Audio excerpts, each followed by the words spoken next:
Tonight on Dateline Abuja, we look into the drive for reserved seats for women in the National Assembly as calls for women inclusivity in decision-making grows. The International Federation of Female Lawyers, FIDA, is calling on governments at all levels to ensure the actualization of the proposed reserved seats bill. And they made the call during the 2025 Annual Law Week commemoration right here in the nation's capital. We will get to that after we update you on the major stories this week in Nigeria's presidency.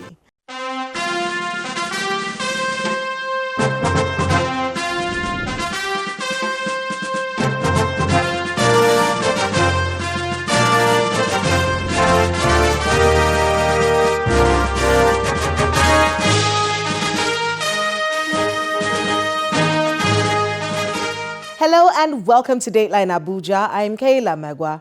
After all that drama from the PDP and the courts, the unfortunate kidnapping of students from the secondary school in Maga, Kebbi State, the presidency had its hands full this week.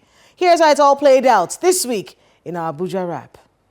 President Bola Tinubu says the various reforms undertaken by his administration to strengthen the economy and relevant institutions will also secure the future for Nigerian youths and empower them with skills that will make them globally competitive. He stated this when he received the Duke of Edinburgh, Prince Edward, at the State House in Abuja, during which he noted that the reform spans various sectors of the economy with a larger vision of promoting harmony among all stakeholders and ensuring long-term synergy to meet targets. He also said his government is addressing the challenges of security and crime with notable results and thanked humanitarian agencies for assisting in ameliorating. On his part, the Duke of Edinburgh, Prince Edward, commended President Tinubu on the economic reforms that had been receiving positive reviews across the globe. Meanwhile, President Bola Tinubu says justice in Nigeria must never be compromised or commercialized, warning that corruption in the judiciary undermines democracy. He maintains that public confidence built on integrity, speed, and fairness remains the real test of judicial legitimacy. The president stated this at the opening of the 2025 All-Nigerian Judges Conference of the Superior Court in Abuja, where he also reaffirmed his commitment to modernizing courts, improving welfare, and strengthening discipline. President Bola Tinubu has postponed his scheduled trip to Johannesburg, South Africa, and Luanda, Angola, as he awaits further security briefings on the kidnapped Kebbi schoolgirls and the attack on Christ Apostolic Church worshippers in Eruku, Kwara State. A statement by the Special Advisor to the President on Information and Strategy, Mr. Bayo Nanuga, on Wednesday afternoon says in response to the request by the Governor of Kwara State, President Tinubu has ordered the deployment of more security men to Eruku and the entire Ekiti local government area of the state and directed the police to go after the bandits who attacked worshippers.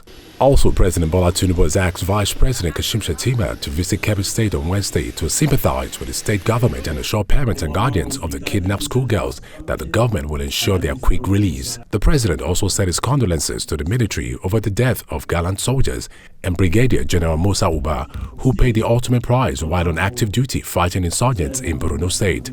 A statement by Special Advisor on Information and Strategy, Mr. Bayo Nanuga, says President Tinubu has been fully briefed by the military authorities about the two incidents. The president is quoted to have said, as the Commander-in-Chief of the Armed Forces, I am depressed with the tragic death of our soldiers and officers on active duty. May God comfort the families of Brigadier General Musa Uba and other fallen heroes. I'm also depressed that heartless terrorists have disrupted the education of innocent schoolgirls. I have directed the security agencies to act swiftly and bring the girls back to Kebbi State. Lastly, the Federal High Court has sentenced the leader of the proscribed indigenous people of Biafra, Mazi Nnamdi Kanu, to life imprisonment after his conviction on charges of terrorism. Delivering judgment, the trial judge, Justice James Omotosho, sentenced him to life imprisonment in relation to counts 1, 2, 4, 5, and 6 of the 7-count charge in which he was prosecuted by the Department of State Services.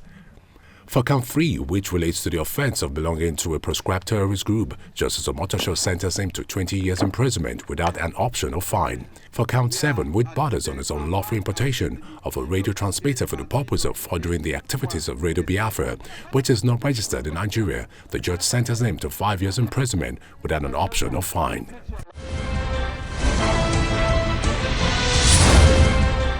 Welcome back.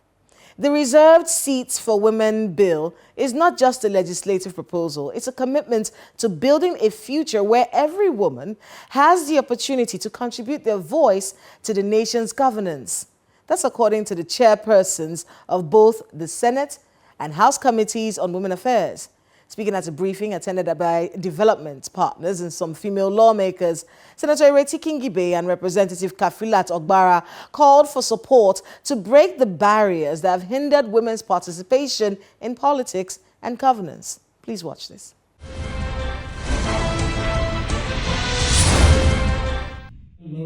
This year's Law Week of the International Federation of Female Lawyers, FIDA, is holding amidst the debate for reserved seats, special seats to ensure improved women representation in public office. Themed Advancing Women Representation, Reserved Seats and the Future of Nigeria's Legislature, the conference seeks to amplify the need for more women participation in governance. Today, global discourse has shifted from aspiration to concrete action. Many nations have adopted reserved seats, quotas, or gender parity frameworks to ensure meaningful representation.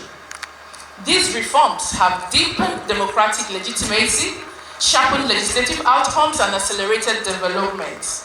Nigeria now stands at a defining moment within this global movement, one that calls for reflection, renewed commitment, and deliberate engagement, particularly from us, the legal community.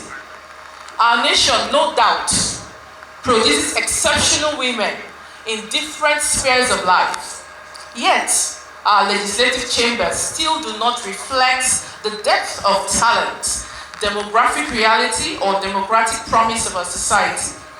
With women representing nearly half of our population or even more, and driving much of our grassroots political activity, their inclusion is not a favor. It is a constitutional necessity, a development imperative, and a justice mandate. So as we examine this current architecture of our legislature, it is very evident that brilliance, resilience, and contributions of Nigerian women are not yet fully mirrored in our decision-making spaces. And until they are, our democracy cannot reach its full strength. Dignitaries from the National Assembly were joined by diplomats as the call for women inclusion in governance gathers more support. When women are limited to token roles or edged out from legislative authority, society loses. Yes, Nigeria loses. We lose the wisdom, the experience, the intuition, the multidimensional leadership women bring. As one of Nigeria's own, Iyom, Josephine, and Nene once declared, we are the jinx breakers. We are the solution to the nation's problem. We see far ahead. What men don't see, we see.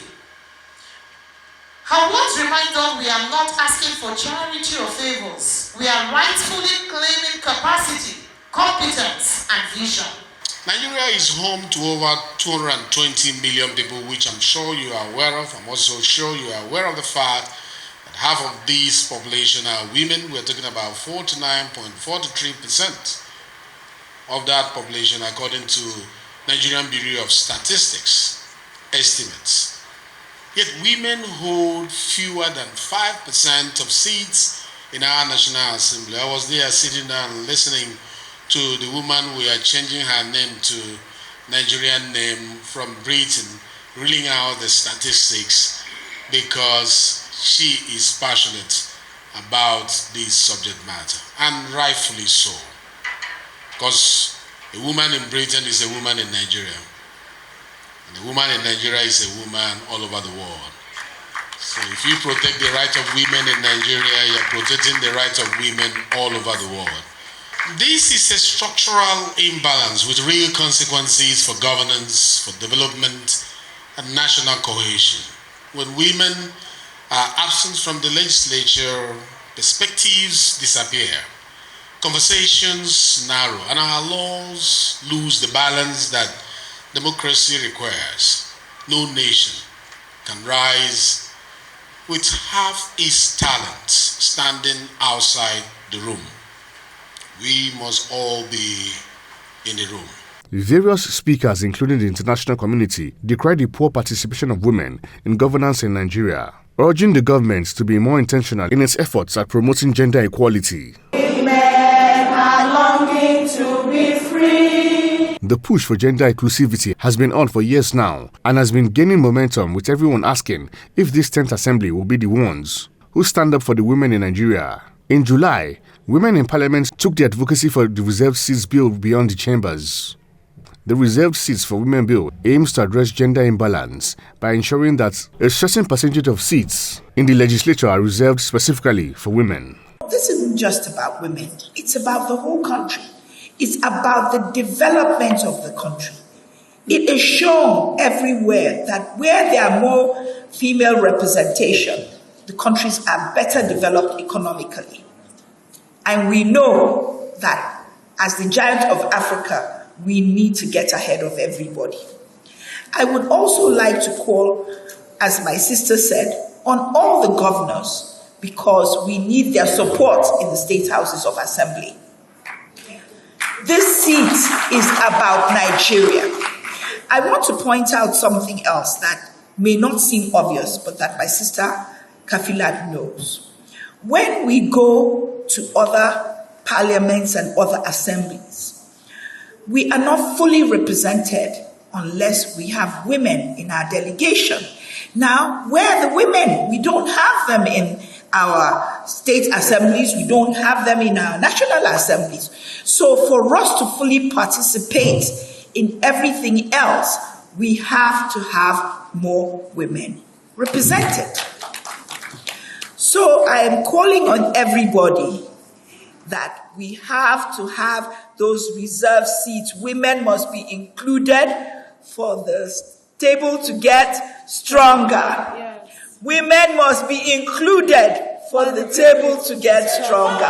And women must be included for the nation to get stronger. The bill outlines mechanisms for monitoring progress and evaluating the impact of these reserved seats on women's representation and representation in governance.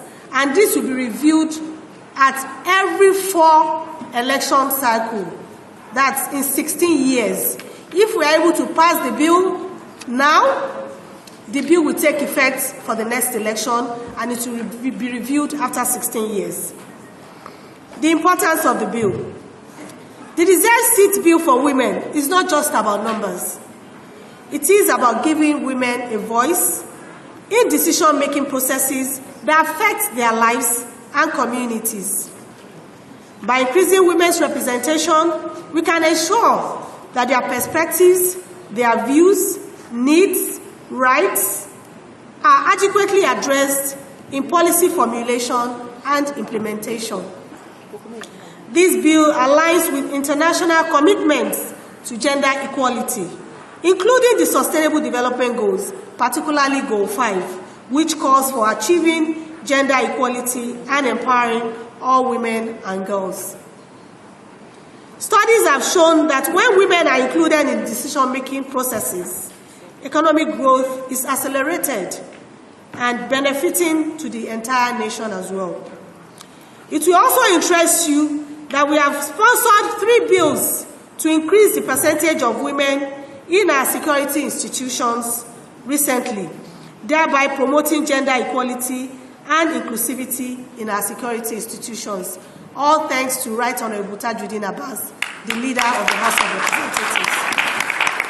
The United Nations Development Programme fully supports the bill, which it believes aligns with the international commitments to gender equality, including Goal 5 of the Sustainable Development Goals, which calls for achieving gender equality and empowering all women and girls. The Reserved Seats Bill, in our opinion, is a transformative response to that call, a call to deal with dismantling structural barriers, disrupting the status quo. It affirms the principle that women belong at the table, not as guests, but as decision makers, not as exceptions, but as equals. For us in the United Nations family, we are proud to partner with the National Assembly through the Parliamentary Development Programme, a 4-year initiative that seeks to strengthen institutional capacity, deepen democratic practice, and ensure inclusive governance. A cornerstone of this program is the advancement of gender equality, not as a side agenda, but as a driver of sustainable development and democratic resilience. The evidence is clear, friends. When women are equitably represented, policy outcomes improve, trust in institutions grow, and governance becomes more responsive to the needs of all citizens. To improve women's inclusion in various sectors of the country, the Parliament is also in the process of passing a bill to increase percentage of women in the National Security and Civil Defense Corps, Nigeria Police, Nigeria Army, and Nigeria Air Force to at least 15% in enlistments, appointments, and recruitment.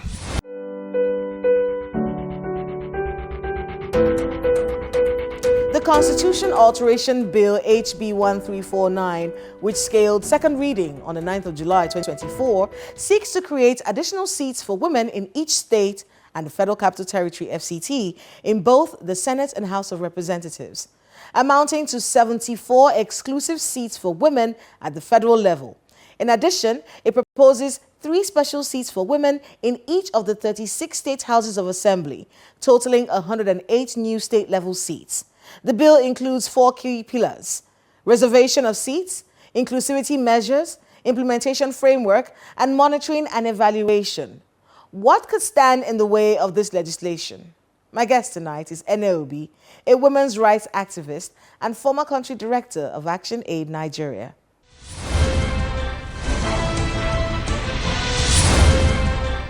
Madam Obi, welcome again to Dateline Abuja. Thank you very much for having me. Well, you're in your uniform. And I see that the advocacy for special seats, instead of coming and go, you just had to put a stand in the National Assembly so everyone knows. And it does feel like a lot of buy-in is happening, especially from the male folk in the National Assembly, those in the Senate especially. Yeah. Is this the assembly that will get it done, in your view?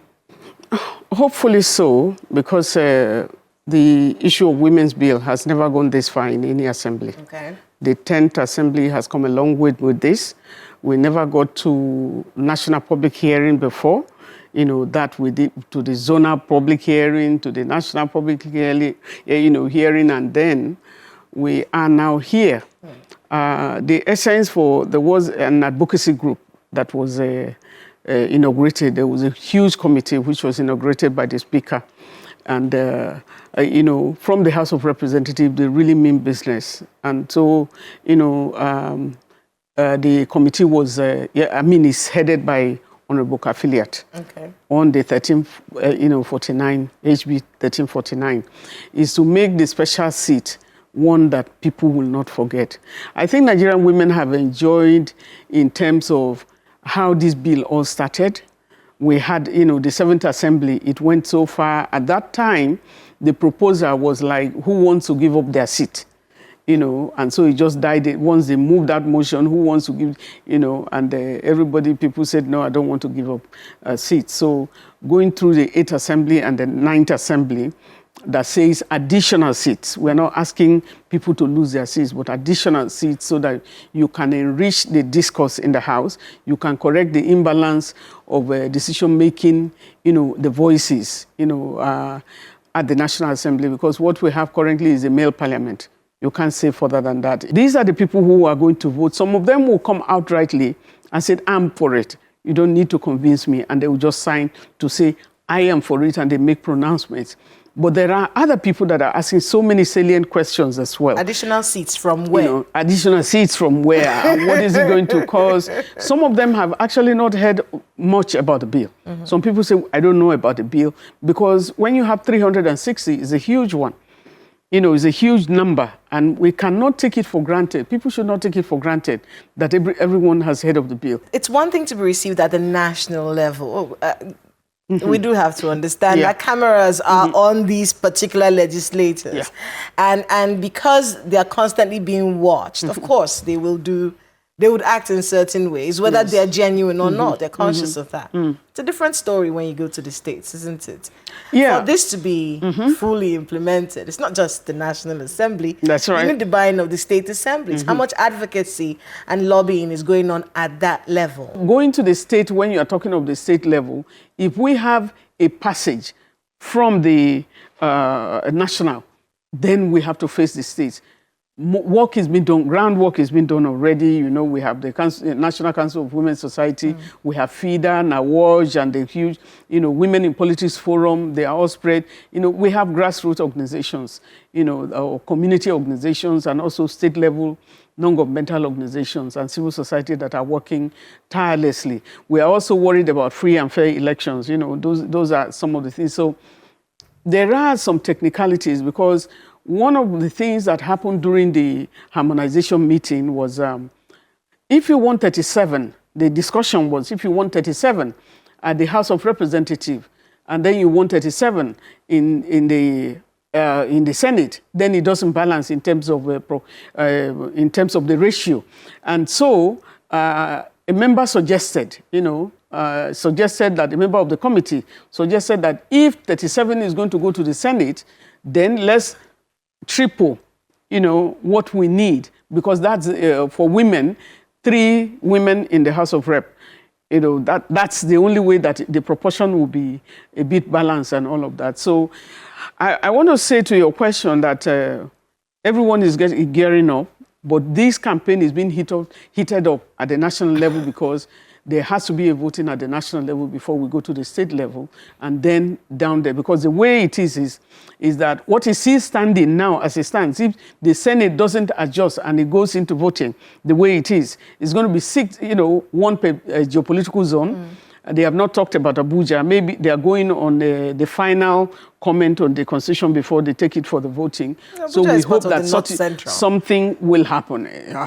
So, you know, when we argued about 37, we said 36 plus Abuja. Okay. You know, and so when that is not, so if we stand the way we are, it means we are going for 6 women in the Senate, and then we have 37 in the House of Representatives, and we have 3 in each part or in each of the houses of assembly. That's what it stands right now.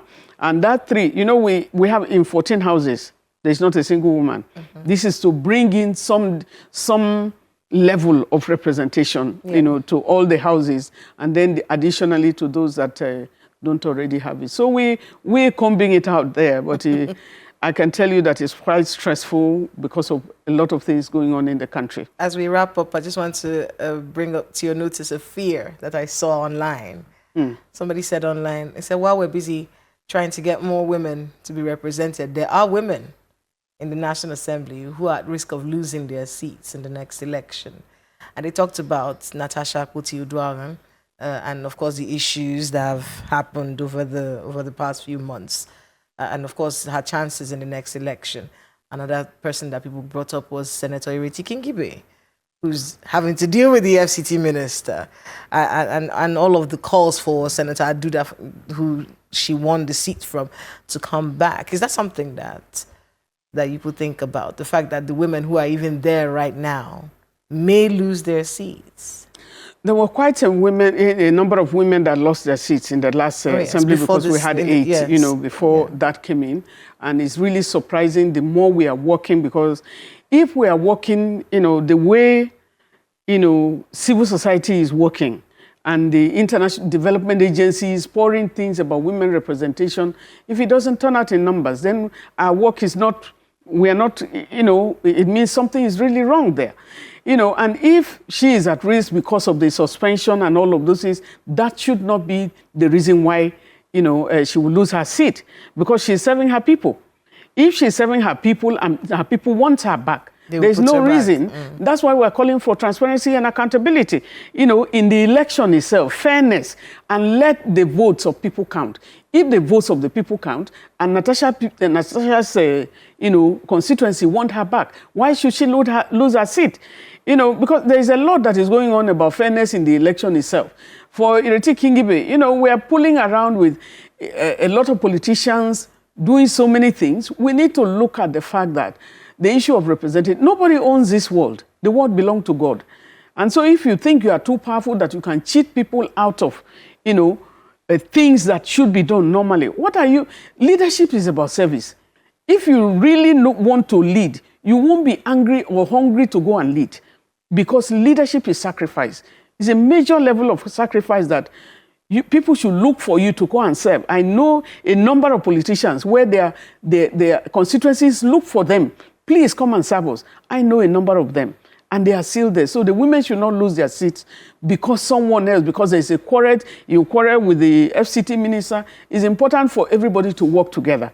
But she should not lose her seat because, somebody else wants the seat. Let people vote and let their votes be counted. I want to thank you so much. But I just want to wrap up in saying that the Chibok girls, the issue of Chibok girls, who is hearing the voices? If we don't have enough women in these representative positions, what are we going to do? And now we have the MAGA girls. Now we have another, we have we have a Kebi. That is, and so many things happening. When they said you are hearing of killings, you are going to have many widows that has been left behind and so on and so forth. There is a lot. Children are left behind and women have to cope, and they are not there at the decision-making table. So all our effort is to ensure that women can get through and be at the table to discuss what affects them. I want to thank you very much. Thank you for having me. For being with us on Dateline Abuja. Good luck with all your advocacy, and we'll circle back to you real soon. Yes, thank you. You're most welcome.